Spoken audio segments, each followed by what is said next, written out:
안녕하세요. 일하는 목사입니다. 지난 한 주간도 잘 지내셨는지요? 저는 출장을 미국 메릴랜드에 갔다가 버지니아와 워싱턴 DC와 가까워서 출장 마치고 휴가를 내어 아이들과 시간을 보내고 왔습니다. 이 영상을 편집하면서 중간중간 영상을 삽입할 예정이니 영상과 내용이 다소 안 맞을 수 있지만 이해 부탁드립니다. 가족이라는 것, 특히 부모라는 것은 참으로 복잡하고 어깨가 무겁고 책임감도 큽니다.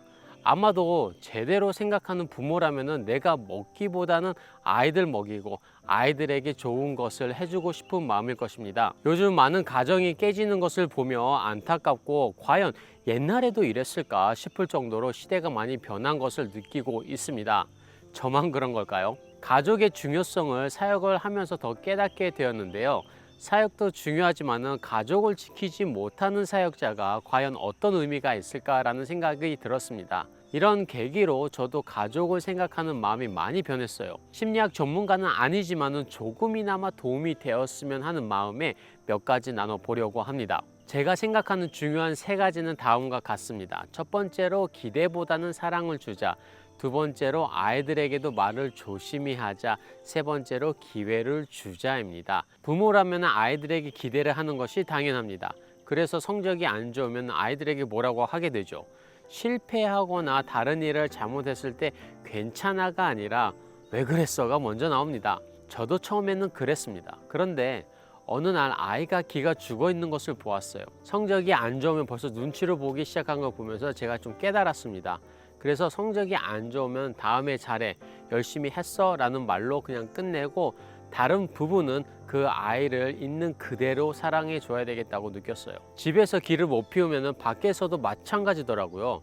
물론 잘못을 허용하는 것은 아닙니다. 아이가 예를 들어 학교에서 괴롭힘을 당하다 참다 도저히 안 돼서 싸워서 집에 왔을 때도 있었거든요. 그때 내 편에 있는 그런 느낌을 주고 아이들에게 사랑한다는 말을 많이 해주려고 합니다. 이중직을 하다 보니 시간이 많이 없지만 시간을 보낼 수 있는 기회가 있다면 노력을 하고 있습니다.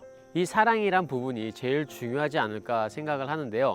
하나님도 예수님도 우리가 잘해서 사랑하신 것이 아니라 있는 그대로 사랑해 주신 것처럼 우리도 예수님을 사랑한다면 그 사랑의 실천을 가족부터 시작하는 것이 당연하다고 생각을 합니다. 두 번째로는 아이들에게도 말을 조심하자라는 겁니다.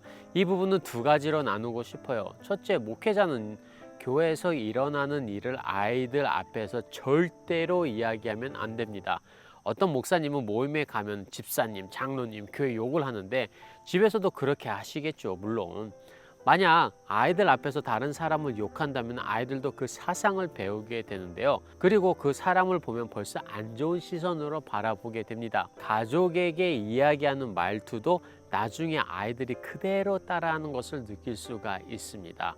아이들은 부모를 보며 배우니까요. 이건 당연한 거예요. 그래서 많은 목회자 자녀가 문제가 되는 부분은 목회자의 이중성 때문이거든요.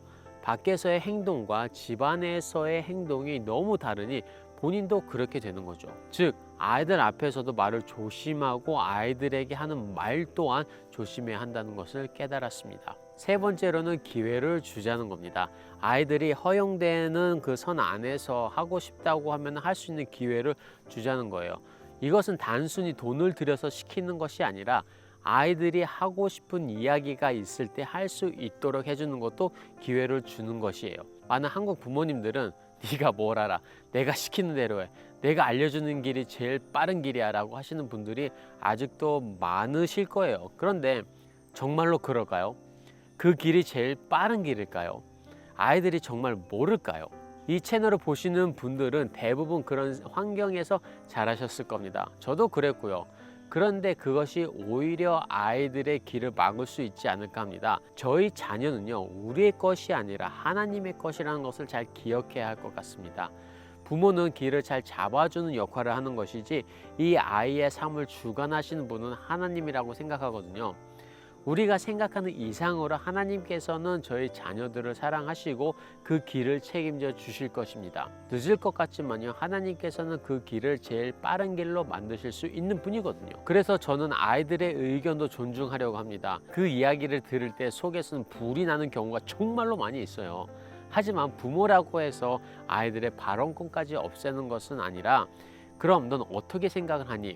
어떻게 문제를 해결했으면 좋겠니? 등 어느 정도의 아이의 의견이 반영되게 하려고 합니다. 그리고 꼭 이것은 이야기해요.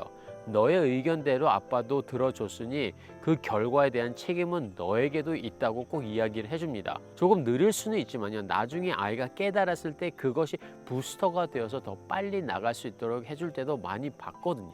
본인이 생각을 조금 하는 것 같더라고요. 그래서 나중에 잘 안 돼도 본인이 도전해 보려고 하고 나중에 불평불만이 조금 줄어드는 듯 했습니다. 첫째 아이와 그렇게 하니까요. 둘째 아이는 알아서 그 상황을 보고 배우더라고요. 물론 저도 와이프에게 혼나고 실패할 때도 많이 있습니다. 하지만 부모가 된 저희가 믿음 생활을 조금이라도 더 많이 해본 저희가 먼저 실천해야 하는 것이 아닐까 그렇게 생각을 해봅니다. 여러분은 어떻게 생각을 하시는지 여러분만의 방법이 있다고 하면 바로 댓글로 알려주세요. 오늘 영상도 시청 감사드리며 저는 또 다음 영상으로 찾아뵙겠습니다. 감사합니다.